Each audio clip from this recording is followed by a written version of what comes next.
Okay, guys, welcome back to the It's Just Us podcast. Now, before we get into the juiciness of this episode, we have a very exciting guest. FYI, disclaimer, the nose is doing a bit of a madness today. Mate, why is my nose running all of a sudden now that All your of our nose is noses running? are doing a madness today, so the voice might sound a bit off, but alhamdulillah, we're recovering from the cold. It's all good. But anyways, let's get back into the main part of this episode, the most important part.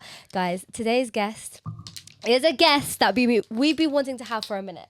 We've been praying, we've been emailing, we've been doing a lot, but alhamdulillah, we've managed to finally get this incredible woman. Now, I honestly see this woman as one of my biggest inspirations, someone who not just inspires me, but inspires a lot of different communities, not just the Muslim community, but a lot of different communities, okay? Because she is known for an incredible sport, just being herself on social media, being the light in a room that people need.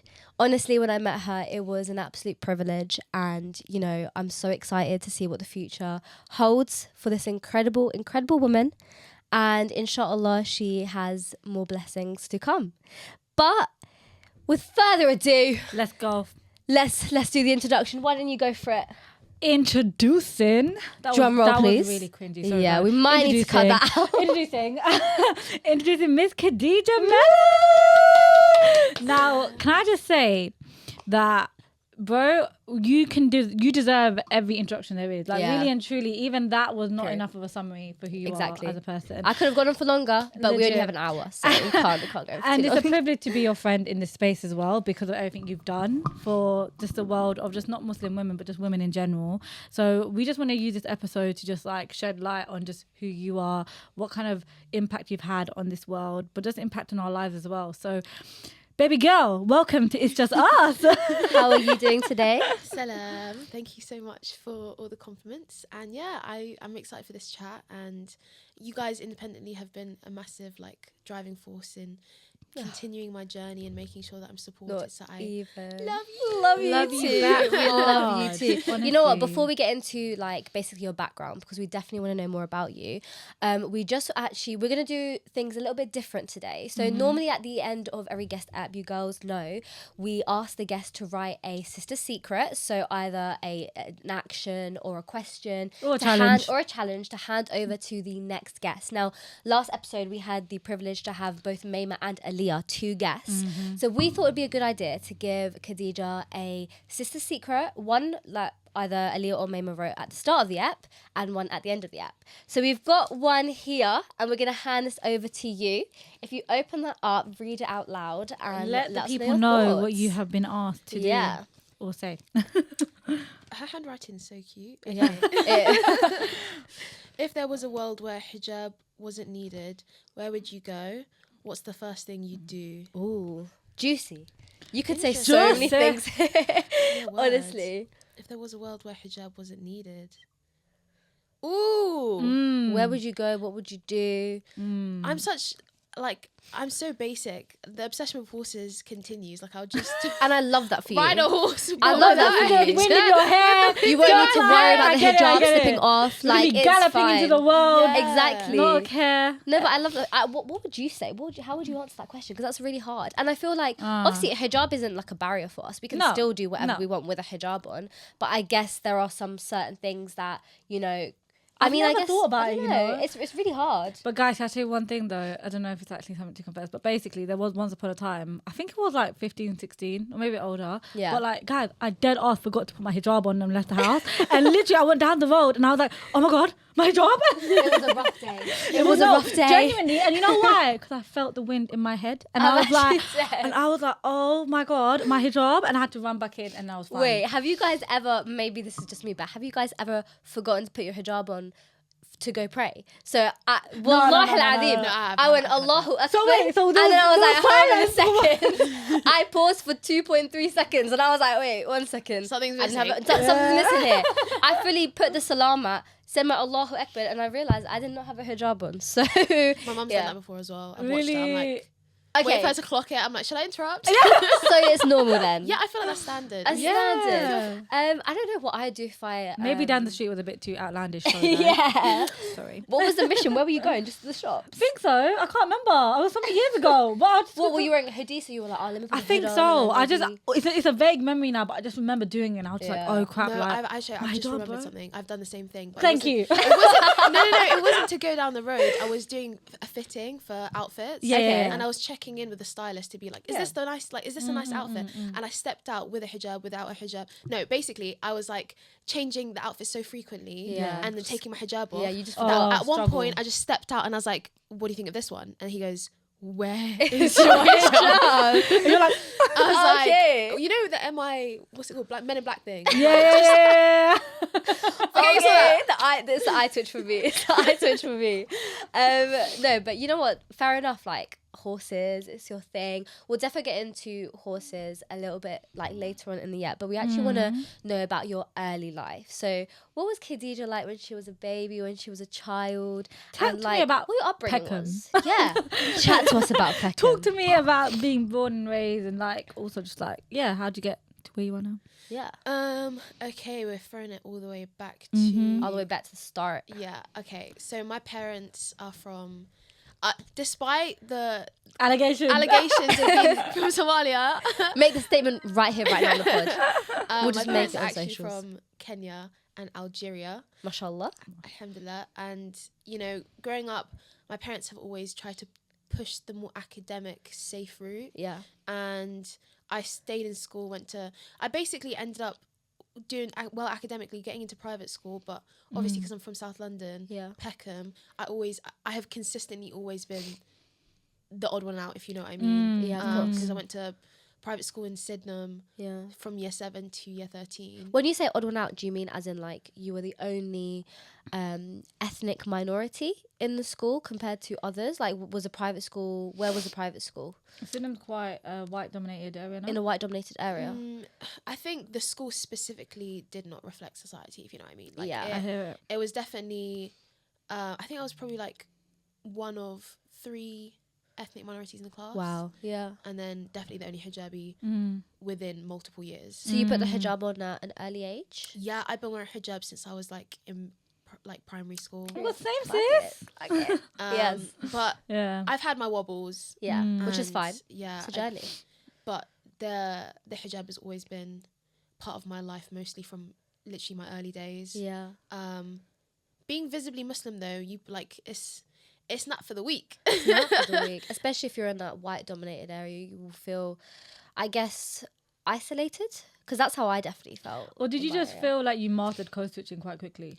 Yeah, 100%. Yeah? But also like either you become a wallflower or you become the biggest personality in the room in order to try and I feel like I'm always trying to convince people's like assumptions of who I am and what I can achieve 100%, yeah. by being the funny personality and being like no, I can convince you otherwise. Yeah. And trying to make that positive impression on them before they make an assumption of who I am and what I Yeah. offer. Changing that narrative that you think will be created. Exactly. 100%. So obviously hijab was put. Did your mum put you into the hijab, or was this obviously because you're at a young age, so it can be hard to kind of navigate that? So was it because you had a lot of family members wearing the hijab, which is why you wanted to put it on, or did someone basically say you should put the hijab on? I was wearing a hijab since I was 8 months old. My parents were like dressing me up the whole time, and I just kept it on. Like I bet you have the cutest baby pictures then with your hijab. I look so chubby. And I love that. I do. We love chubby babies, so that's fine. Yeah, We love that. I didn't really like ever. It became my norm. Yeah. Until I obviously went to private school and I realized how Yeah. different I was, and Yeah. then that's when I sort of had more of a difficult time wearing hijab and feeling so physically. Yeah, also, yeah, like yeah. in terms of class, I felt hear like it. completely different to everyone as well. So Yeah. I just there were so many layers of like, so many layers of like just feeling so alien the whole time. And like, do you feel like now being on social media, you get probably a massive exposure to so many different types of people? Or is that like a whole new level of like exposing and like kind of connecting with people and stuff like that? 100%. social media has meant that I actually feel like I'm part of the Muslim community for the first time ever. Alhamdulillah. Wow. Yeah. Apart from Yeah. like Duxie and like going to madrasa. Yeah. Like this is probably the most Muslim friends I've had in a very long time. No, When but you that's said in great. dinner, sorry, I was gonna say, you know, in dinner when you were like, oh, like it was just so nice to be like, bro, like the way it warmed my heart, because I was like, it's so crazy because for me, like I grew up in such a Muslim area, like East London is very Muslim coded. Yeah, yeah. Everywhere you see, like you'll probably see your uncle down the street, but I failed to appreciate what it must be like if you've not had that exposure before. 100%. So for context, yeah. for anyone that doesn't know, we obviously went out for dinner to actually celebrate Anila Active's like Gladiator tour, and yeah, Khadijah said it's great. Like this is the first time I actually feel like I have like Muslim friends, which is so heartwarming as well for me, because I went through something very similar to you, where I grew up in a very white dominated area, and I think me and two other girls were the only ethnic minorities, and then I was the only Muslim in my year. So when it came to navigating that, who my friends are and struggling to fit in, it's really hard sometimes because you're so young and almost I'm not saying this for everyone, but for me especially, I was a little bit naive in school because I just didn't know like what was right, what to do. Like my mum would raise me to be a certain way, but then my other friends would be like, oh, but do this instead. And it was so confusing, and I'm sure you went through something similar. 100%, where you just didn't know what was right. And when you finally get exposed to like lots of different, walks of life, like when I went into college, which was a completely different step. And I met Bengalis, and I met, like different people, like different South Asians, different Arab people. It was great. Like, I loved it. But then again, I was also very confused, and I didn't know where to start because I went from ethnic minority to actually being the majority, if that makes sense, because there wasn't actually that many white people in my college. Oh, wow. So yeah. A bit of a culture shock. It was a bit of a culture shock. So I'm guessing, was it a culture shock for you as well to kind of be like, go from white dominated area to bam, like social media and so many different people? Like, how did you feel when that happened? No, for me, like I was literally actively praying for Muslim friends because you are who you walk with, and I was so tired of like having these conflicting morals and opinions from people, and the friends that I made growing up, I still am connected and friendly with them, but like in terms of lifestyle and what we get up to as pastimes, even like especially in your 20s as well, I feel like you're literally navigating life, you're trying to find out who you are, and like actually, because I remember even going to your event in the summer, which was absolutely incredible, by the way, guys. I don't think I've ever seen a horse so annoyed in 4K like that. Like, honestly, I was like, I thought I was riding the horse and I was still far away, but I was like, oh my God, like, wow. And I think, again, I really appreciate it because, the thing is, I'm thinking to myself, ain't no way I'm going to Epsom at any other time in my life if I'm going to go to see a horse. But I was there with my mum, and my mum's nearly 60, and she was like, I don't think I've ever experienced something in my life like this before. And I was like, heck, I don't know if I'm ever going to experience it again. But no, you will, don't you worry. Inshallah. But in that moment, I was like, Khadijah does this every single day at 5 a.m. in the morning, Monday to Friday, Monday to Sunday probably. Yeah. You've been doing it for years. Like, how was that experience now being in the space for like however many years you've been in now? Again, there's pros and cons. Obviously, like there are so many interesting people I've met through the racing world, and the networking is crazy. And the events are crazy, but also, again, it's that social dynamic that I can't ever break through, and like the banter's different. People's like stories from when they were younger are different, and I can't connect with people on that level.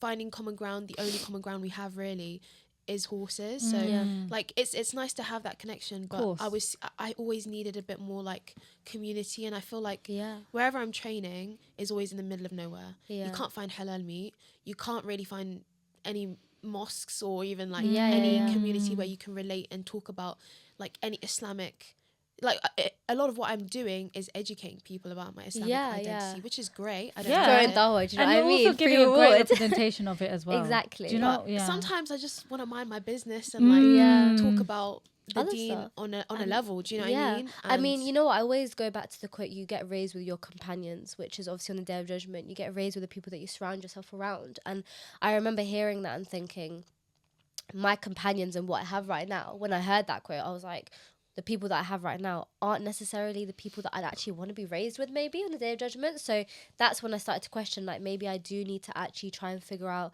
who will be right for me, that can not just only like get me closer to my deen or whatnot, but also just make me feel good for who I am, and allow me to embrace my culture and my religion. And this is why I've got the friends that I've got today, because not all of my friends are Muslim. There are some non-Muslim friends as well, but what's great about them is that they still allow me to embrace my religion, and they still allow me to speak about it.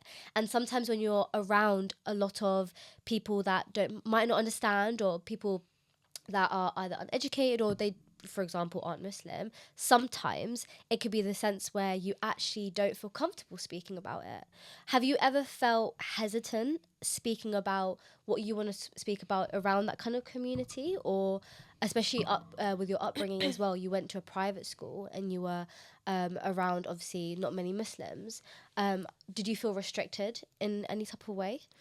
I'm going to give you some examples because I have like some off Give the the examples. off the cuff moments that Let's I'm go. like, Dish 'em I out. need to talk about this in a podcast or Spill the something. tea, spill the tea. It's time. Yeah, so unfortunately, horse racing and a lot of the people that are training the horses on a day-to-day basis sometimes aren't as educated or informed culturally about Muslims, but also just people from immigrant backgrounds generally. Like, I've had so many uncomfortable conversations about immigration and the hotels and like the That must have been whole so uncomfortable. Reform UK side Yeah. of politics.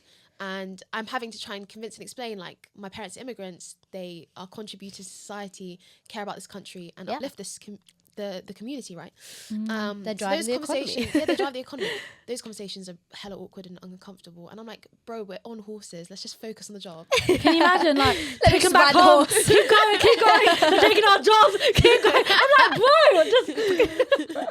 But then there's also Yeah. the questions about my hijab and like my Muslim identity that I find Oh, always hilarious, because that's I tough. get the maddest questions. In school, there was I'm sure you've had this before, but from a teacher is crazy. Do you shower in a hijab? La ilaha I illallah. swear to God, that was a genuine question that I got. And then I had another question whilst I was riding, again from another fellow sort of member of my team who, to be fair, he's not the brightest, like Not the brightest. not the brightest lad. Yeah. But sorry. he was like, do Muslim women get periods? Wait, but I don't get it. Where was the logic Wait, for my question? Can we just take a moment? You're Hold telling on. me homeboy was saying that there is no way. Wait, what? Pardon? I was like, yeah, How does we're that- still what's the women. logic for my What, question? Like, is the Honestly, cloth covering my parts as well? Like, what's Prevent, going like, on? I'm confused. I genuinely don't know where it came from. I think someone. So you're trying to tell me this is happening whilst you're galloping into the woods? Is it actually happening whilst you're literally, the wind is in your hijab and he's like, hey, do you get period? Like, What, do you come out? Like, what? No, I'm being so for real. Like, that is because crazy. at 6 a.m. in the morning, people aren't even thinking straight. Wild. And he's just like, you know what? Let me just shoot. Do you this get like the question. Ramadan questions as well? Yeah, you can't Like, drink water. You can't drink water when you're riding the horse. But wait, like, because obviously, like, what you're doing is an athletic sport, and I'm assuming a lot of the people around They probably you, think like, riding the horse makes you fast. Yeah.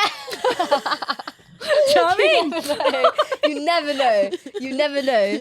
But I'm assuming you get the crazy questions like, you can't drink water. Are you sure? I mean, sometimes it comes from a sincere point of view where they're like, oh, you can't drink water. Will you be okay riding? And Yeah. sometimes it will come from like you're just stupid. Do you know what I mean? Like, but I'm assuming you get. So I remember someone in my English class was like, oh, so you can't drink water, so I'm assuming you can't shower, right? Like, you get the most crazy in the responses. And I was like, so when I shower, I'm going, like, literally whilst I'm showering. Like, come on. But Sometimes anyways, do a quick gargle, but you know, it's not quick great. gargle. Yeah, just to like if you want to do Fresh your wudu, mouth. you never know. But anyways, so yeah, I'm assuming you get the crazy questions. How do Like you you deal with were that? saying, yeah, Like, how do you deal with that? What's your response You whilst just you're on have the to horse? laugh it off. I swear, like, just, at the end of the day, because it is actually funny. Like, I do find it I funny. know, yeah. So I just have to like sometimes double take and then be like, sir, what? It's like, And I okay, have to be like, girl. dude, of course we still get periods. Like, we're still biological women. Like, Yeah. we're not aliens. Hello. Yeah. But again, weird questions aren't a surprise Yeah. from that specific person anyway. Yeah. So I was just like, you're just having another moment. I can't be asked. Like, whatever. But I guess your response is also something that's like clearly like very commendable, because in those moments, like, do you feel like an intense pressure to make sure you not perform correctly, but kind of like present yourself in a way that's like, do you feel the pressure basically? Yeah, Not to while out. Yeah, I think in other words, because of having to basically try and fit in the whole of my early life. Yeah. The people pleaser in me never has that instinct to try and like lash out. Yeah. So I always feel like the only issue is the imposter syndrome afterwards, because I'm people pleasing the whole time. Yeah. If I get any criticism, goes straight to my head, goes straight to my confidence. And confidence is a huge part of being a jockey, being a horse rider generally. Yeah. Horses can sense your anxiety, sense your tension. If you're that's like, beautiful. It's beautiful, but until you feel uncomfortable, stressed and tense, and then suddenly the horse is acting up, you can't do your regulating job properly. it. You look like an incompetent rider, you're out. Do you know what I mean? So there's layers, and it does snowball. So like making sure that you're in a safe environment, learning to ride horses is very important. And sometimes I don't feel that comfortable and safe, and it affects my riding. So it's like, do you have any other, like, I know as we're talking about it being a white dominated space, what's your experience? Have you met other Muslim jockeys in general, not necessarily hijabi ones, but any like male Muslim jockeys? And do you guys, if you have, has it been a similar experience where they've also faced that imposter syndrome maybe?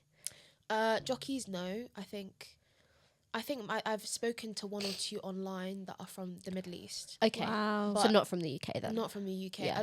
There's some other riders that aren't jockeys that just ride out. Yeah. And they're normally from a East Asian background. Yeah. Come over here for like employment and then sometimes return. But they are very segregated. Cool. So like there's the British English riders and then the Indian riders or the Pakistani riders, and they kind of keep to themselves. Yeah. Just for context for the people watching as well, because obviously you've done races before. How competitive is it? Like, how long were you basically waiting for that race in comparison to how long you've been actually training for?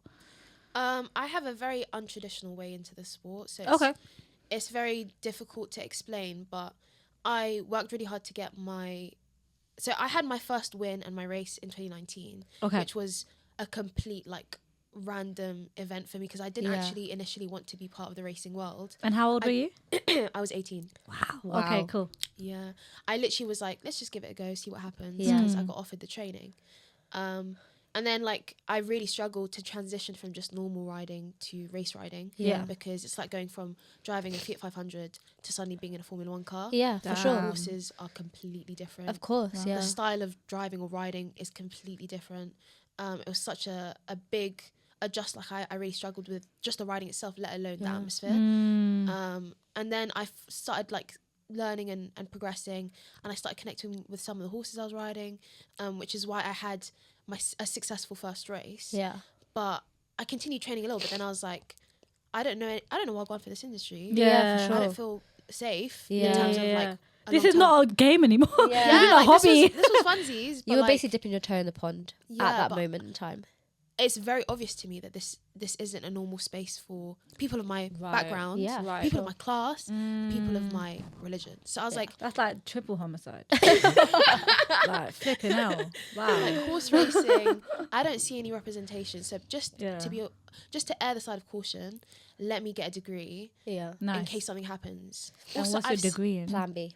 Exactly. Plus, I don't want to stress my parents out that much. Like, so also, I didn't work that hard in school to suddenly just be like, let me just dip and ride horses. Yeah, I feel like obviously we went straight into horses, but let's actually go back to your education. So, what was your degree in, and was it something that you're passionate in, or what was it? Yeah. So, my degree, I did maths, physics, and design and technology. STEM girl. She's a STEM girl. STEM girly.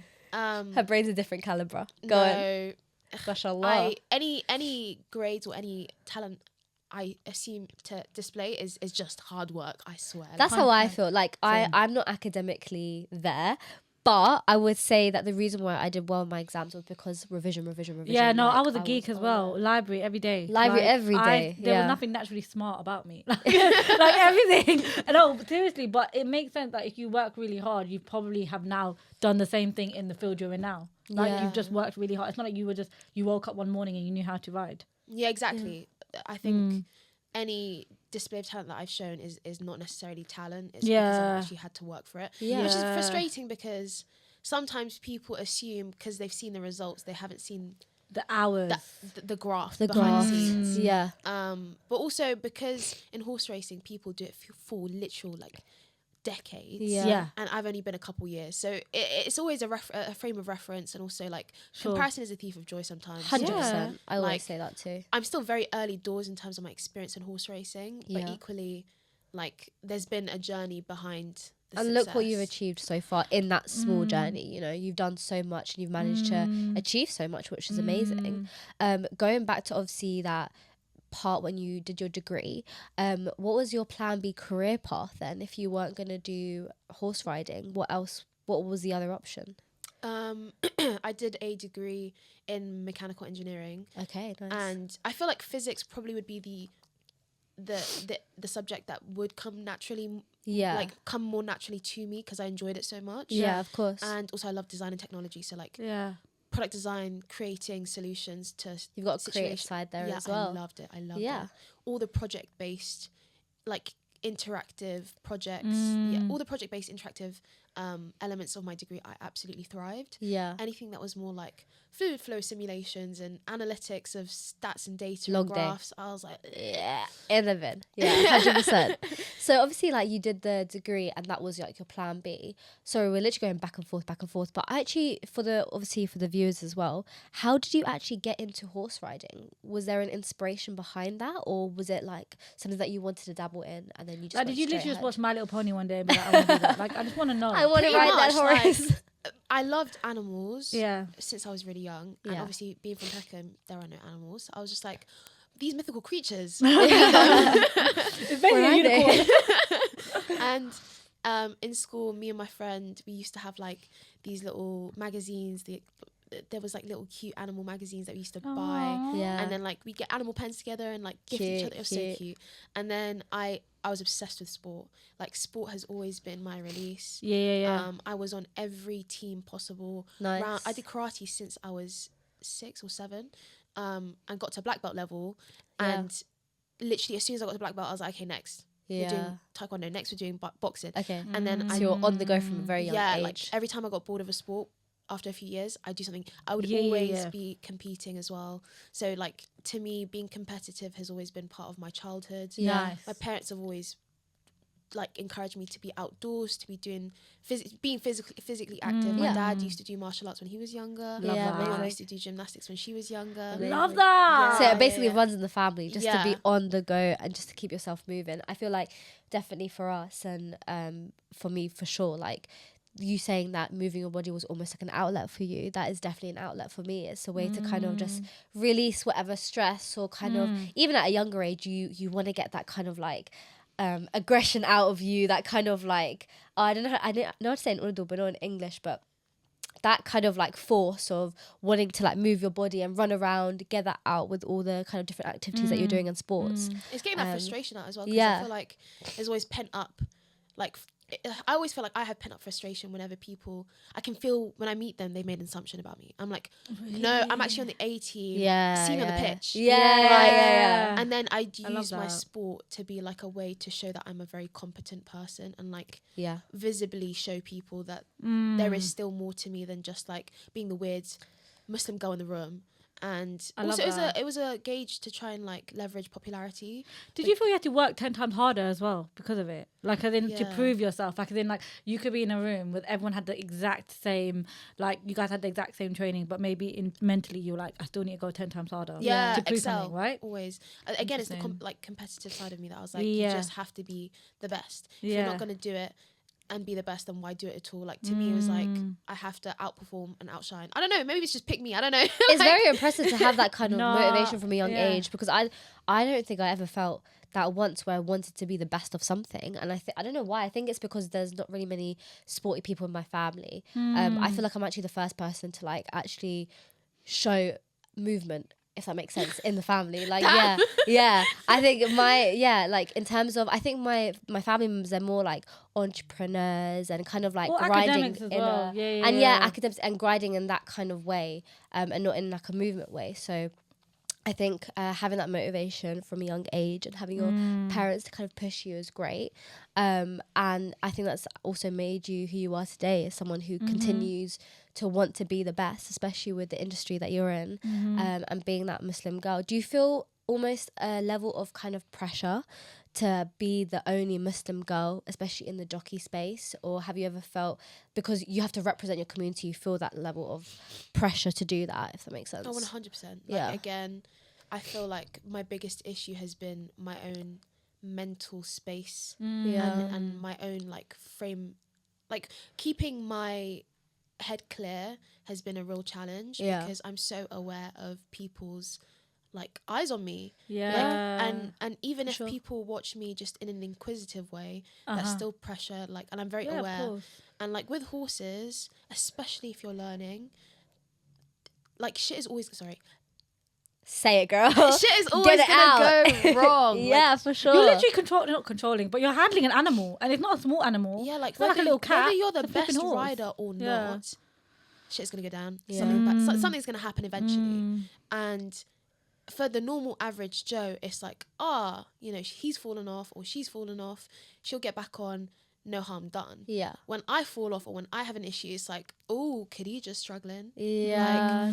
Okay, She's that's supposed crazy. to, do you know what I mean? Like, like I'm now again setting the standard for everyone to come after me. Yeah. So any display of incompetence, any display of like a lack of control or consistency or talent, like that will reflect on how willing people will be to book other jockeys from my background, and give them rides. And setting a good example is something that I'm very, very aware of, and it takes the forefront of my sort of like, It's overwhelming. You're literally the pillar of a overwhelming. generation that's yet to come. Yeah. and like I'm still on the back foot in terms of other jockeys normally start riding when they were like 9 years old, 10 years old. Do you know what I mean? Some of them even earlier. They're just crazy. Mummy and daddy had ponies and they started pony racing since they were flipping 15. I don't have that experience. So I'm still learning. But equally, it's okay to make those mistakes. But in horse racing, it's such an unforgiving environment. Whether you're a top jockey or not, even the top jockeys get blasted online. And I mean, the level of criticism is insane. What was it? Is it with the way they performed in a race? Yeah. Okay, fine. So how do you deal with that? Like, genuinely, because I feel like there's one thing where you feel criticised by, I don't know, like a normal person can feel criticism from their inner circle, their outer circle. Us as creators, we get criticised because we're literally hijabi women online. Yeah. Like, period. But how do you deal with criticism? Are you immune to it now? Or do you have like a mental space you go into? Like, what can you tell our girls on how to deal with that? Yeah. I mean, straight up thug it out. Nice. Like, that's just how. Yeah. Personally, like, there's no way around that, to be honest. Yeah. Building a community of friends to offset the negativity as well. To like, even the introduction today was like a beautiful reminder of how much positivity how much positivity there is around my journey. To offset the negativity, but also like it does anger me and it does piss me off, even for the jockeys, which is natural and normal, to be fair. Even for the jockeys that aren't from my background, and I just observe jockeys that are doing their best. Your foot wasn't on the thing, Like, right? Have you? When did you last ride a horse, please? Like, do you know what I mean? literally. You've got people that are sat on their couch, sat on their sofas, telling and saying what a jockey should or shouldn't have done. Yeah. Mind you, we're going at 43, maybe 42 miles per hour on the back of a half-ton machine that has a mind of its own. Like, give us some grace. Because you're not in full control also. Like, you think you are in full control, but at the end of the day, you're moving a living, breathing creature. It's not a car. It's not a motorbike. You're not in 100% control. So it's scary. It's actually scary. It's a tough sport. And I think people do need to be kinder online, but also ultimately, like, you know, the I just use boxing as an outlet to sometimes just punch She's it out. a multi-skilled babe. She's a multi-skilled babe. But this is what I mean. Like, I feel like we need to talk, because I feel like we need to talk about your journey also being now we're getting into it. We're like, yo, it's Khadijah the rider, but it's also Khadijah the boxer. Yeah. But also we've got soon come Khadijah the playwright. Yeah. And Khadijah the movie the maker. producer. And the producer. So I feel like, talk to us about your boxing, but talk to us also about like other stuff in your life. So obviously, like you said, boxing is an outlet. Yeah. And it's a way, like, for example, like I said, gym's an outlet for us, boxing is an outlet for you. So is it something that you would consider doing professionally as well? Or is it what you want to keep as just a side hustle or a side hobby to have that outlet for yourself? Yeah, no, I don't think there's enough hours in the day for me to be dedicating. She's a busy woman. I mean, in another life, I would love to be a fighter. nice. But I think you can't part-time horse racing. No. Yeah. And unfortunately, I'm starting to have to anyway because of media obligations. Yeah. And as you mentioned, a film sort of being produced now, which About her, by the way, guys, just in case I About forgot her. to tell you. About her. it feels like, yeah, it feels very surreal, but also it feels really premature because I'm like, I don't feel established enough yet to be storytelling my life. It's crazy. I mean, it's such a privilege. I mean, your life's just begun. So you're probably thinking there's so much to happen. Yeah. And there's not enough like days in the year, months in the year to actually write what is going to happen. And you feel like you're not ready for it. But I don't think anyone's ever going to be ready for a situation like this. And also, I think maybe you're like, at the moment, because you're going to be your own biggest criticism, like you're going to think, I haven't done enough, but you have. That's the thing. Especially from an external point of view, I feel like there's so much to watch in a movie that's about Khadijah personally, because of, for example, your life in Peckham and then your life at a private school and then training. Like, there's a lot that you actually went through, you know? So obviously yourself, you're going to be like, oh, nah, like there's still lots to happen. It's just my life. You probably think it's not worth worth the documenting, but I genuinely think it is. Like, I think it's relatable. Yeah, it's relatable. That's what I think personally. Like, I think for someone who, because that you're inspiring a community. Like, there are probably hundreds of girls, maybe thousands, that actually want to be a jockey as well. And not only is hearing a story like this going to inspire them, but maybe watching a movie and seeing that relatability, that this incredible girl that became a jockey is actually going through maybe a similar story to me. So maybe I can be a jockey, you know? So you can inspire lots of different girls from the movie as well. And from that point of view. Sorry, I cut you off. No, I feel like I've lost my... Sorry about that. No, but... I got too passionate. No, but I was just going to say, how's it, like, what are your thoughts? Like, what can you tell us right now about the movie? Yeah. That's what I want to know. I want to know inside tea, baby girl. Ooh, okay. So the film actually, the film process started in 2020. So I literally spoke to a talent agency who referred me to another agency, then spoke to loads of producers, spoke to picture houses. Yeah. And age 20, I was just like, this is crazy. Yeah. Literally. And I ended up signing a bunch of contracts and I was like, wait. Now I'm like, I don't know what I'm doing. How old are you now? I don't know what I'm doing. Yeah. So again, I've spent a lot of time recently doing a bit of like a review and getting lawyers to actually put safeguarding measures in place. Yeah. Because a lot of what I signed when I was younger, I didn't review properly. So I mean, you're a child. Like 20, you're still really young. So what's a contract at 20? Really and plus truly. like, because we're from immigrant backgrounds where we're supposed to be just like so like happy to be there, do you know what I mean? Yeah. Thank you so much. Grateful for everything happening to me. Yeah, like feeling like I had this headspace where I was just grateful for anything and everything. Yeah, which is good, but it doesn't mean I recognize when I'm to a certain extent getting taken advantage of. Yeah. So I had a lot of like, I've recently come to terms with realizing that I should have fought more for my own slice of the pie, or making sure that I had myself and my values and what I deserve represented legally on paper. A bit more often. I should have done more of that. But also, again, I wouldn't have known. You were 20. You were literally but those mistakes are to be made so that I can warn others. 100%. Yeah. and basically make sure that it doesn't happen to the next generation, but also like that's just It's the a lesson way- learned for you, basically. Yeah, 100%. But yeah, for the film right now, we're making some progress. We've had 2 script writers. Initially, again, like it was a little bit difficult to come to terms with reading your life in a slightly more fictional character way. And to even now. You know what they say, my life is a movie, but your life is actually a movie. Like that's a whole different kettle. Like, you know, it's like, oh, stop being the main character. I am the main character. What do you mean? Thing is, I had to keep it so quiet for 4 years. The NDA must have been crazy. It was live on It's Just Us, by the way.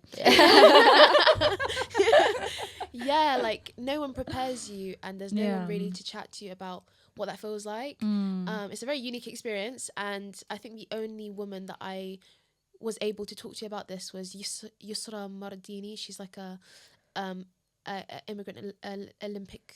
No, she's a Olympic swimmer.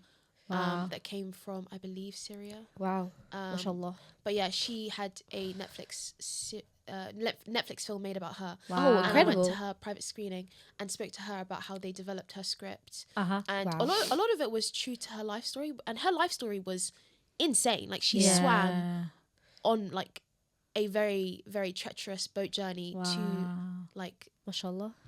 wherever That's she ended crazy. up. Yeah, I think insane. when it comes to this whole process, like I don't know how to say it in like a non-weird way, but I'm going to say it how it's coming to my mind. You almost feel kind of naked because you're overexposed. Yeah. Because You're why stripped of are everything, these people writing a fictional story about my struggles in Peckham or my struggles in school? Because they're very personal to you, if anything. Yeah. So now it's come from a personal kind of story to kind of on paper that's going to be created into a movie. I mean, of course, you're in, I like to think, very safe hands because the director is Ashley Walters, which is he's insanely talented, and we all love his work. I do, actually. But when but when it comes to that, like you almost feel a bit overexposed because of the fact that, you know, personal matters has come into something that's going to be a story. But I think maybe you could see it in a more of a positive way, or I know you see it in a positive way, but you see it in a light of like, you know, this is my personal story is going to be not only relatable but hopefully inspirational to a lot of girls that want to do a similar journey to you, you know. But how's that feeling to think that something that's personal is almost no longer personal, if that makes sense? Yeah, I definitely have to come to terms with opening up my family dynamics. Yeah. And Imagine your parents, your immigrant parents being like, Khadijah, why the hell am I watching this in the view cinema? Like, that was a domestic that like- me and your dad had. Like, what's going on? Like, why now? All of I'm London. actually having to put my family on blast a little bit, and it's so uncomfortable. I had to have like a proper family meeting to be I can imagine. This How was your is- family about it? What are their thoughts about it? It was a shock, I'm guessing, at the start. yeah, like my family dynamics haven't always been straightforward and peaceful. Yeah. As you can probably imagine. Like Yeah, of course. I have, like they've had to come to terms with being in a Western world, Yeah. coming from a completely different cultural norm. Me being not the most traditional culturally like girl. So when did your parents come to the UK? So what's About their 30 background? years ago. Wow, mashallah. Yeah. So it was a culture shock for them as well. Like, Yeah, this is a mad Yeah. culture shock. They were like, we just wanted You need to get to married have and a- have a good education. How Yeah, did give me a literally. grandchild. wait, literally they're like, what do you mean you're on front covers of magazines and a film? Yeah. Like what? wait, how Yeah. did your parents meet? Because who's Algerian, who's from Kenya? What's the My mix? dad is Algerian and my mum Mashallah. is Kenyan. How did they? Do you know how they met?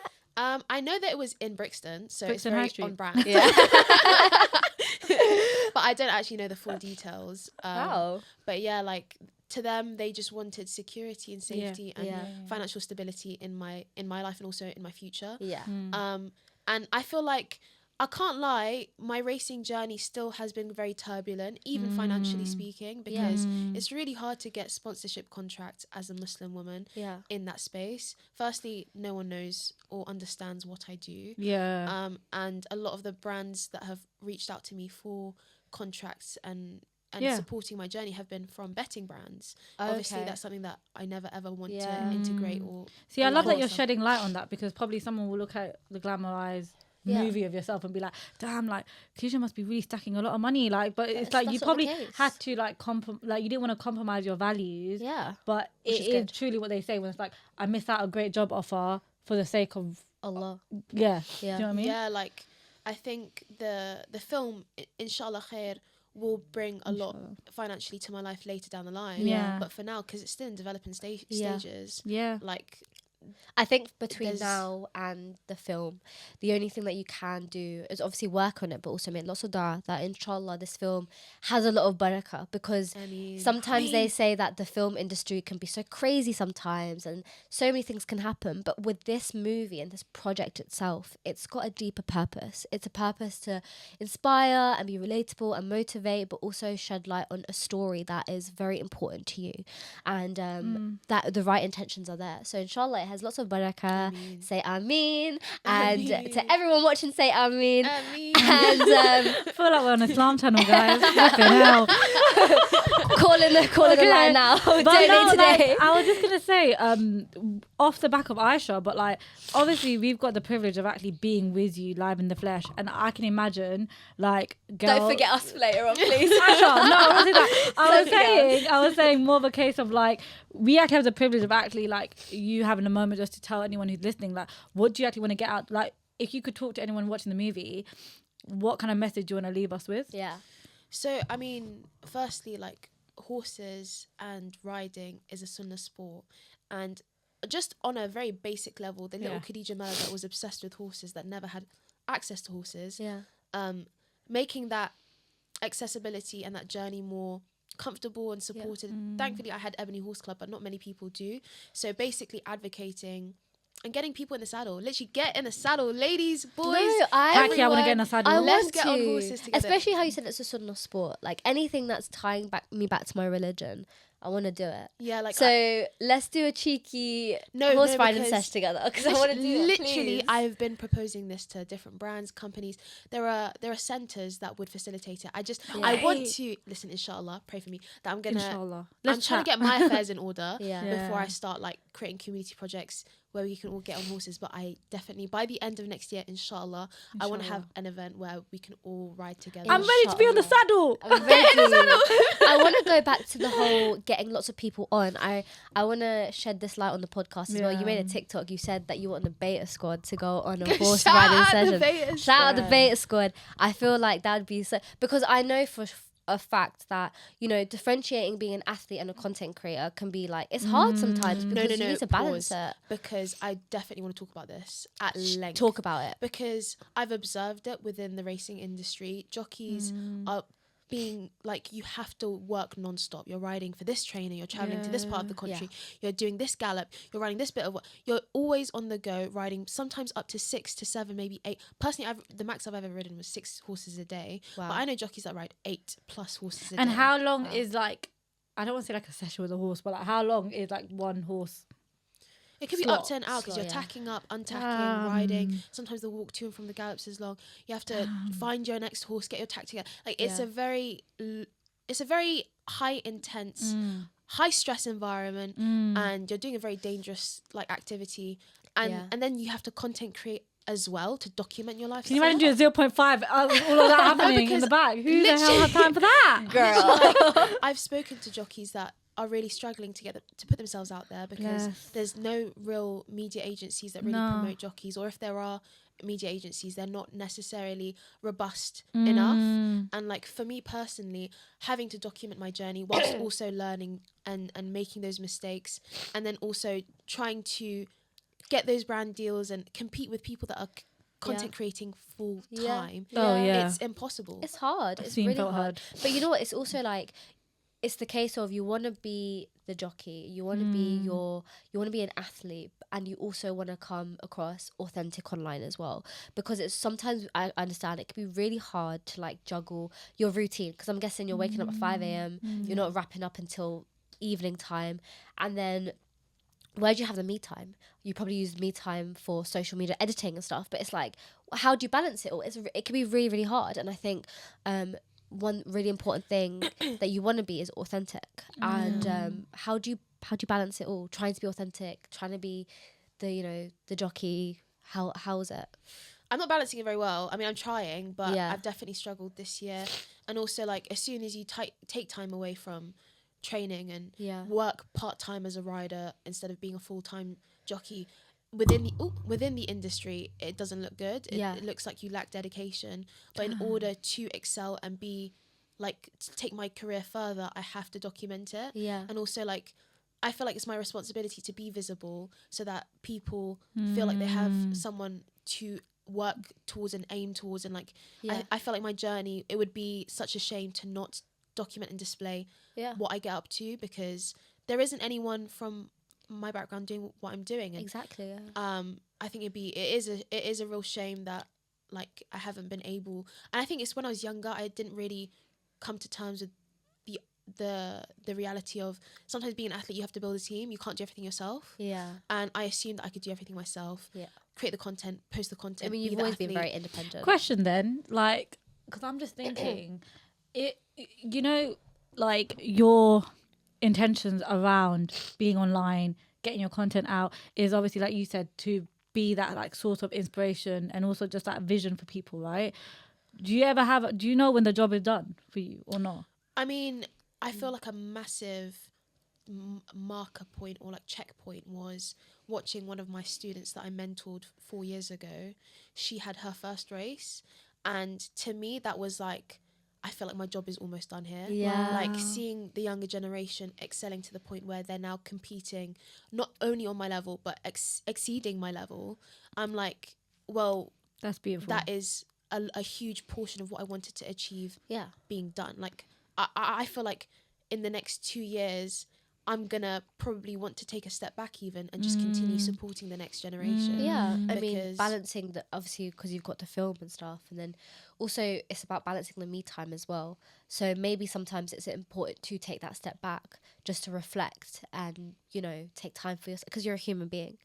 And I'd say right now is me taking time. Like yeah, I'm not riding out currently. I'm taking 2 to 3 months to re-strategize, build a team, yeah. and go about my riding. Get those lawyers, get those lawyers on board with the Making contract. sure that I do things the right way instead of just like freestyling. I hear Yeah. I've freestyled for way too long. Are you still But looking for? also- Oh, go no, on, yeah. sorry. No, go I was on, go gonna on. say, but also you've been freestyling because you're the first to ever do what you've done. Yeah. So that needs to give credit and grace as well. Yeah. And like the autobiography coming out in time soon. too. We're not done. We're not done. Like, One step at a time. How about Yeah. that?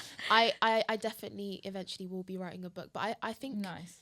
what I'd want to put in the book is actually the last 2 years. Yeah. Because my big race and my big win in 2019 was the sensational story that was my Yeah. life that The at that come time. up, basically. Exactly. But the real, like, tough, rough graft was actually after university.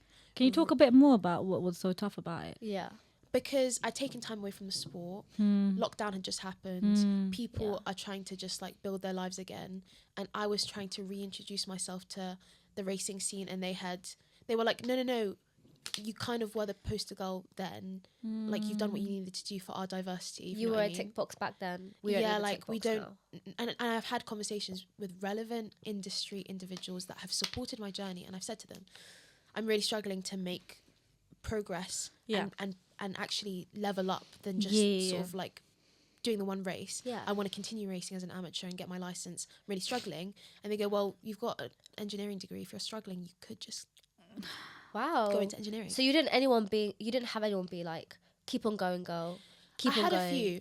Like, Okay. I had enough people to cheerlead me across the line to get the license and race again. Yeah. But people that were close to me and that were supposed to be people that were supporting me would turn around and be like, well, if you're really struggling, there's Just- always the option to just yeah. be an engineer. But that's the most Wow. wildest thing, isn't it? Because it's like when you pursue your passion, people will always say to you, but you know, like you've already done enough to have yourself a little bit of a background just in case. Because I get that question all the time. They're like, you're stressing so much about content, but you have a 9-to-5 job. So like, why do you I stress get so that as much? well. And I'm like, but there's a reason why we have a passion in our veins that we can't, you know. Also, we there's no can't point, know. like, you cannot, and I can't stress this enough, the racing world cannot introduce and pretend to advocate for diversity and inclusivity Yeah. and then do nothing to retain the talent or Literally. do nothing to Yeah. progress the talent. Yeah. And I think with normal sports, you've got like talent pathways in football, and you know, you get scouted for teams, and then they facilitate your training and fund your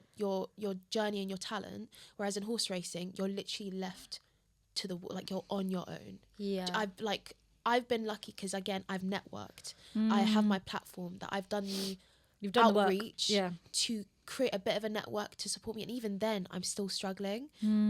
Whereas for some of the young people that I'm supporting now, and I'm actually working on trying to speak to the people that are on like the industry boards, and now I'm changing legislation within the sport to help support the next generation so that they don't have the issues that I have faced. Like nepotism is massive in horse racing. If you don't have mummy or daddy or you know, an owner or a trainer that you're friends with and have known since you were 5, like you're not going to make a huge amount of progress. And I think that's not I mean, nepotism exists in all industries, but in horse racing it's so prominent, it's so prevalent. And I was like, this cannot be.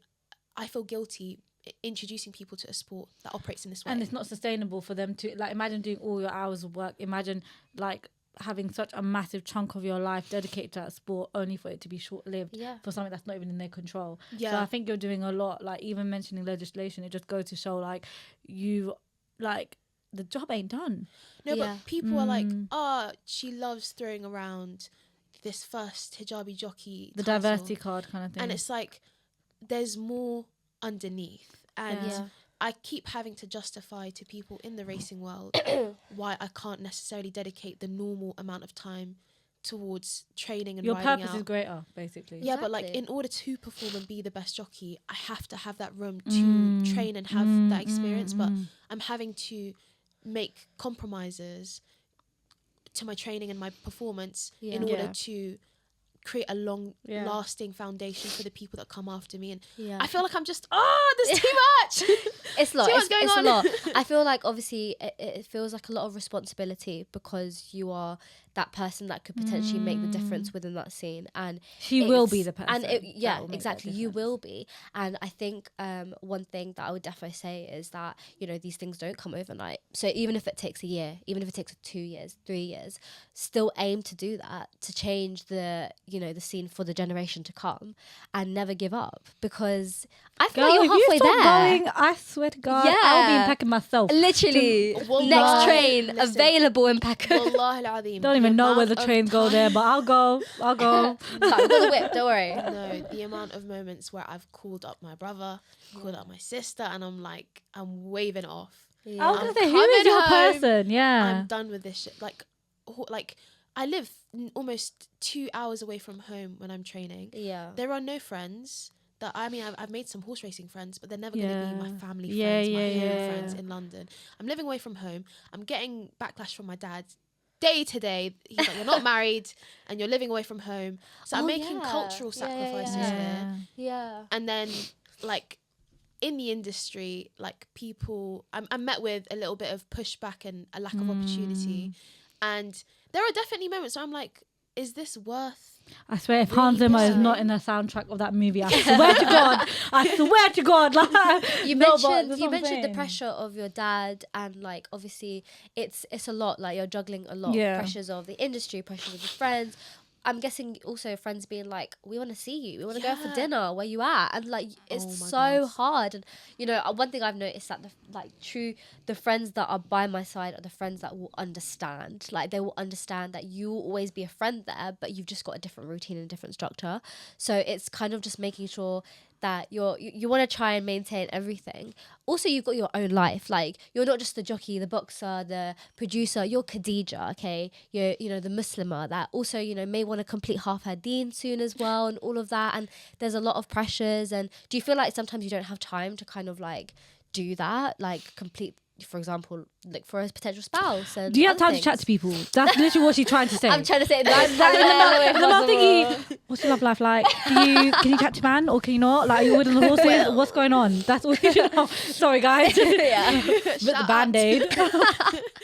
Well, shout out to all the Irishmen that have made advances. Jess, No, I'm because- Irish. You know that saying? You know how you guys watch Bending Like Beckham where you go like, Jess, I'm Irish. Like, I've watched Ben Like Beckham, but the brain ain't functioning right now to Have remember you the seen memes. that bit guys, you know if you guys watch Bend It Like Beckham, We'll and then paste it. she's like, We'll you don't ask understand what it's like to be Wilson me, and to he's like, paste it. Jess, I'm Irish. Thank you. So do you have those moments? Have you found your? No, basically in horse racing, everyone's white or Irish. Like, Yeah. So more Oh. time. More Shout out time. Baba Baba has ain't gonna been- be happy about that. More time. The only conversations or people that have approached me have been like random white dudes or Irish dudes, and even then, like it comes as a bit of surprise because normally I'm not their type. But They want a cheeky Guinness with you. What can you I'm do? not even joking. That's Like, so I'm like, I don't know how to cool. explain this to you. We're not going to the pub. Like, in terms of like the Muslim community, I feel like recently I've definitely tried really, really hard. I'm working overtime to make sure that I put myself out there because ultimately I don't want to stress my dad out. I want Bless to be you. married and I Yeah. want to not have to worry about mahram and traveling. Like, Yeah, that is something that would bring a lot of ease Islamically course. to my mind, but also Yeah. my family's mind. Of course. But also, like, again, I'm a sort of like bundle of chaos right now. So trying to get another person to understand the journey I'm currently on and fit Yeah. into that life, Yeah. I think people aren't ready for it. Yeah, and you To know be what? You frank. don't fit the conventional boxes either. So it's almost like if someone was to ask you, so what you're planning in 5 years' time, you could be like, babes, I don't know. I'm Don't Movie know. star, like, yeah, literally. I got like, plans, that's it. yeah, and the thing is, I feel like I do think you have the right mentality though, because I think a lot of girls, I mean, I've been guilty of it if I'm being honest. I'm 27 now, but when I was in my early 20s, I had to always think, oh my God, like I'm doing something so different. No one's ever going to want to know about it. But then I realized like, who am I trying to please? This future Yeah. person that's not even in my life yet. Yeah. When really and truly, you just need to keep doing your life, and then the right person will come and It's so gravitate towards easy you. to say that though, but No, I'm seriously, it's too easy. I take that back. Easier said than not, done. that's the word, Yeah, like I'm of always course. in spaces where I'm never going to really meet those people. Yeah. So like even when I go to events, I'm normally invited to women's only events and Yeah, sisters yeah, events. yeah. So like, Yeah. I'm never really exposed to Muslim men ever, I know. and like it feels like a very separated Yeah. existence. Yeah. But also I'm very aware that tawakkul exists. Tawakkul, What's for written, maktub is it's gonna happen. Yeah. I just need to hopefully just walk with enough intention Islamically. Tie your Exactly, camel, and to keep basically. doing you as well. Like Yeah. I don't think that this is like, and this might be a controversial view to some people listening, but like I genuinely don't think you should change yourself for the sake of marriage. I think obviously change Yeah. yourself internally to become a good Muslim and to be in the right, you said, having the right intentions, but at the same time, like the sport you're doing, the mission you're on, the community you're trying to build, the girls you're doing it for, Yeah. the little girl yourself you're doing it for, that shouldn't all change because we haven't yet found this person. I agree. I don't Do you know think what that's I mean? controversial at all.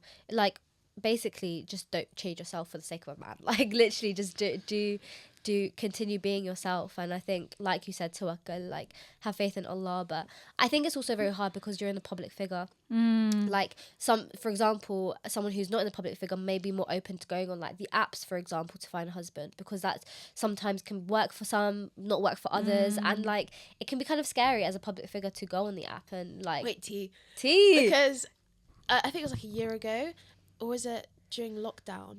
I was like, let me just try it. And I went on app, I think I went on Muz for like a week. Yeah. And people were clocking me. And then I Yeah. realised, wait, I'm Allow it. actually, Yeah. people know me. Log Yeah, off. Guys, guys. I fully thought I was not Yeah. known like that. Yeah, Yeah. And it's then I was hard. like, this is You're a humble actually queen. embarrassment. No, you know how I'm many jumping off. times, mate, you know how many times I deny and say it's a fake account? I've had to do that. Like, I'm like, You gotta do what you gotta do to find a thank you, man. please block that right now. In my head, I was like, don't block it because I have to make another one now. Like, what's Yeah. going on? But it's tough. It's tough out here, It caught man. me off guard. I was like, what do you mean you've seen me here, there, and oh, Yeah. no, You're no, like, you didn't. you No, didn't think I've been on the horses. What do you mean? I'm like, I'm riding. Like, what's you going on? didn't. I actually Like- went on one coffee date, and the guy, basically, long story short, had a criminal record. Goddamn. And Goddamn. was not the person that I initially thought he was. So I was just like, Oh. You I'm- never know. this is my first experience. I'm out. Like, yeah. It's like it puts a bit of Holiday. like trauma on the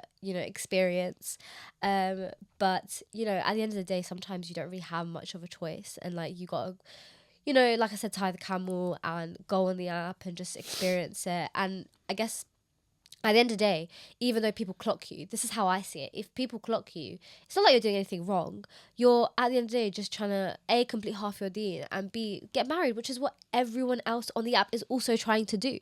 I mean, some people's intentions are incorrect. We don't talk about that. But some people's intentions are to get married. So it's like you're not even doing anything wrong. You're just trying to find somebody. And I guess, you know, some people may find it a bit like embarrassing, but at the end of the day, you're just doing what you're doing because you're still, at the end of the day, wanting to get married. So it's kind of hard to kind of get past that. Oh, I'm going to get clocked and this, that, because it's not the same as like getting clocked on your Instagram and or whatever. But you've got the intention. Denial there. is truly my river. Denial is truly right in my Egypt. River. But yeah, no, you know what? I'm so conscious on time. I really want to do a part 2 with you because we could talk on for ages and ages. But we are obviously running out of time. So I want to do 2 things actually. I want to ask you one more question and then we'll go on to the second sister secret. Okay. And then you also need to write a sister secret for the next guest. Okay. The last question that I want to ask you is any advice for any of the young girlies that are watching, hearing, or, you know, some people that may have younger sisters that want to go into the same industry as you. Any advice on just where to start and Your how last to words. navigate? No pressure. How to navigate anything when it comes to basically getting into the industry. Like, you know, a girl that wants to be a jockey, be a basically a Khadijah, but in their own way. What's your advice on that? Again, this is probably like there's a lot of layers to what I would probably go back and do differently and what I'd advise the next generation. But building a network, again, you're always going to have to deal with negativity wherever you go. Offsetting that negativity with a strong community or friendship or family network to try and like uplift you when times do get tougher. There are going to be moments where you're going to get dashed off that horse. Yeah. You're going to eat doo-doo and you're just going to have to get back on the horse, literally. Like, there are so many people like, you must have had like an easy time with your training, blah, blah, blah. I fell off regularly, like when I was learning. I still occasionally fall off. I'm definitely a lot better now. But there are so many moments where I've lost control of horses. I've been in and out of hospital. Yeah, injuries must be mad. Yeah, there was a year where I was in and out of hospital, injury after injury. Yeah. And like you just have to thug it out and be resilient. And I think the fruit of your labor comes later on. Yeah, and for sure. Celebrate every milestone. Whenever you have a good canter day or a good day where you've gone over some jumps and had a clear round, or when you've gone down the gallops and the horse was happy, settled and really, you know, working well from behind and really sound and just really, really calm and relaxed. Yeah. Take that win, celebrate it. Yeah, don't for sure. be too harsh on yourself, don't criticize yourself too much. But also, again, enjoy the process, enjoy the sport of being on with horse, the most majestic creation of Allah, which is a horse. Yeah. And the winters are long, but the summers are glorious. Yeah, I can imagine riding in the winter must be treacherous. Yeah. The mud. The coldness. I'll catch you in summer, babe. I'll catch you in summer. Yeah, just persevere, create a community, don't be too harsh, and enjoy the experience. Perfect advice. Perfect advice. This is the second sister secret. Do you want to give it open and give your answer? Okay. Read it out loud as well for the viewers. Imagine. This is exactly what we just discussed. No. Okay. If you could tell your 16-year-old self one thing, what would it be? That's 16. That's 2 years before you perform, by the way. Ooh, so I was having a mental health crisis at 16. Yeah. Yeah. What about address that then? Okay. The mental health let's crisis. talk about it. Let's dig in. For the when last I 5 was minutes. 16, I started getting therapy because that was when I had the biggest clash with my dad.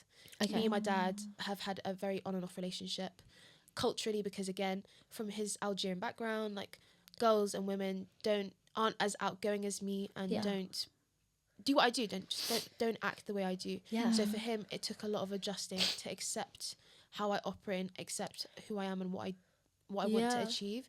So me and him argued a lot, and it really brought my mental health down because I felt like a massive burden on my household, burden on my dad, burden on my entire family. You felt like a disappointment almost. Massive. Yeah. Occasionally I still do. But my relationship with my dad is a lot better, alhamdulillah. But yeah, age 16, I ended up like, just getting therapy and just in a very dark place. Yeah. So I think I would literally tell my 16-year-old self, it absolutely 100% gets better. Like it does. Your relationship with your dad gets better. You know, life gets better. Opportunities happen, and you know, you thrive. Thank you for opening up about the therapy part, because I think a lot of people get nervous when it comes to therapy and even trying it out, because even just to be open on this pod, as it is a safe space, I've considered therapy multiple times and I always get scared about it, because essentially you're opening up to a stranger, and that sounds terrifying, but it does help. And you know, it's as a 16-year-old, I nearly got sectioned. Oh yeah, like I was not well. Yeah, but you know what, like I think as a 16-year-old, having to try and navigate all those emotions and feelings, like you're literally still a baby, so to have that, I think having the therapy, for sure, it must have been a huge I'd say, what's the weight came off your shoulder almost, because you're like venting. It was good. Therapy was good, but again, my main outlet was sport and horses. Horses saved my relationship with my dad. Yeah. Even though it caused a lot of friction, because I suddenly had space to do an outlet. You had something I had channel. I like was less like combative. Yeah. Because the issues that me and my dad had were like, he would be very like defensive and I would be very defensive, and we never, like, there was no common ground and we never compromised. Whereas when I had that space to reflect, ride, come back and understand his perspective, I could then approach him with a lot more empathy and kindness instead of just being this like aggressive, rebellious kid. So yeah, like for me, sport has been a way to actually navigate my mental health. And therapy was good, but again, like I think the real therapy came from the horses. Also therapists, I would always advocate for talking and speaking, and to this day, like sometimes I still occasionally she's check in therapy in. most of the time. I'm not gonna lie. I wish that she's in therapy. No, I was like, Aisha, you tell the whole pod that. Do you know what I mean? She's my therapist most of the time. Bless you. I'm always having a breakdown in the morning. my sister, Literally. Basically, speaking your feelings out and talking about your feelings is so important, whether that's with a therapist or not. I'd say that sometimes therapists don't understand our background or the struggles that we would be facing. So be very specific about who's your therapist. But yeah, like it was always awkward though in school, because they would drag you out of class for therapy. So people would, Khadijah, darling, it's time. I'm like, oh my god, I'm the special kid in class that needs to leave for therapy. So it was a school thing. Was it like a school funded one, or I had external therapy and then counselling at school for a while, because and then my grade slipped. So yeah, it was just obviously that's naturally going to affect your academia, because you're going through so much, so you're not going to be fully focused on like the studies. That's like the last of your priority, to be honest. You want to fix the other things. It is crazy though, isn't it? When you're younger, you feel like your world's going to crash on you, and then you get older. I fully thought my life is you get cooked. older, you're like, oh wow, actually there's nothing more for me, it's over. And then literally a year and a half later, my life changed. Wow. Massive. But I always think, and obviously, like, you know, your parents, they're from a completely different generation. I guess it's like, it's their first time living too, and it's kind of like, it's their first time being exposed to something like this. So it must have been such a huge shock for your dad to think, oh my gosh, like, my baby that I thought was just going to be, you know, doing the bog standard, maybe, like, which is, there's nothing wrong with, by the way, doing the bog standard, you know, 9 to 5 and whatever. But yeah, like, it was kind of like, he didn't expect that to happen. Even though your dad was quite athletic as well, and he moved his body. Your sport is your hobby, and your hobby only. It's not a it's job. Never gonna. It should never be your job. And to a certain extent, he's not wrong, because again, financially, my life is still up and down. So it is a very high risk situation and career path, which is why I decided to get the engineering degree, just in case anything went south. And also, like, again, I've been injured. Who's to say I'm not going to get injured again and never ride? So I thank Allah every day that I have the ability physically to do what I do. But equally, alhamdulillah. But equally, again, in terms of stability, I need, like, he was right. You kind of want academic background and also a full-time job to have that stability. But also there is there's room and there's space for us to, inshallah, eventually have successful careers as athletes, careers as creatives. But because we're the first people to even explore that, 100%. like it is hard.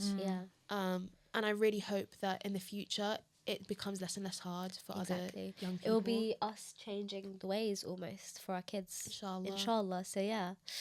Oh my gosh. This episode was amazing. Thank you so much. Awesome. Thank you so much for coming on. We could have spoken on for hours, but we are on a time limit here. So, you know, if you do want to see Khadijah again, if you want to hear more from her, because I'm sure there's a lot more to talk about, then definitely let us know in the comments and message us, and we can potentially schedule a part 2 if you guys want that. But aside from that, thank you so much for coming on and shedding light and telling us about your story. And we're so excited to see more, because there is so much more to come, especially with the movie coming out. Inshallah. So yeah, thank you so much. We're gonna hand you over a piece of paper and a pen, and if you could write either a question or a challenge, basically to the next guest that will potentially come on the pod, whenever that will happen, they will answer basically what you've done today. They will answer the question. So take your time with it, let it marinate, do what you got to do. And yeah, thank you so much regardless. And guys, if you enjoyed this episode, make sure you like, comment, subscribe. Yeah. Make sure you hit the Sorry, I was just going to say, it's just us hit 2K on Instagram. And I just want to say, can we have a little celebration? That's a milestone. Yeah, we're super proud of everyone who just joined us on this journey. I think being a part of our like baby stages means so much to us. And honestly, it's a tribute to have someone as incredible and extraordinary as you, Khadijah, to be part of it. So thank you so much. We love you. 2K, baby. Like, a little gas. I'm actually gassed. But yeah, we'll definitely speak to you guys soon. And just thank you guys so much for listening. Bye-bye.